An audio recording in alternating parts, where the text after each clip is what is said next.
When we think about joy in the Bible, I bet one of the stories that doesn't generally cross your list is found in the book of Nehemiah.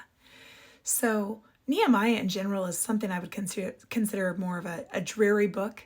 It's about the exiles who are returned to Jerusalem from captivity in Babylon. They found their city in shambles. This sounds like a really joyous story, doesn't it?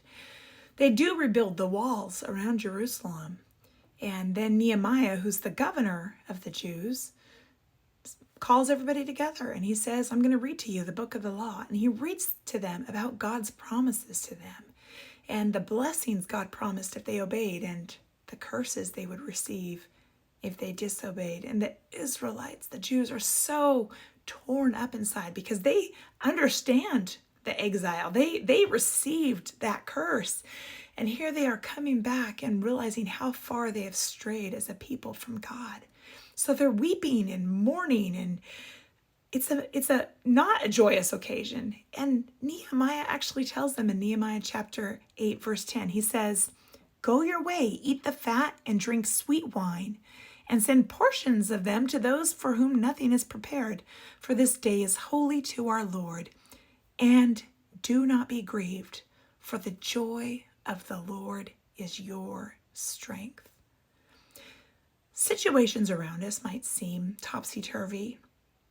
We might recognize not only is there turmoil around us, but there's turmoil inside of us as we aren't quite in what right relationship with God.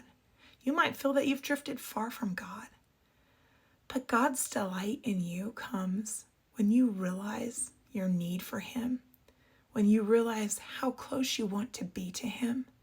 God's delighting in you. But you also can benefit from this because the joy of the Lord is your strength. When you find joy in God, in serving Him, in loving Him, in being part of His family, that joy is a stronghold, something you can cling to find refuge in. I pray for you that you will find joy in the Lord, that you will be satisfied in that joy, and that it will be your strength when you feel like everything else is falling apart. Blessings on you today.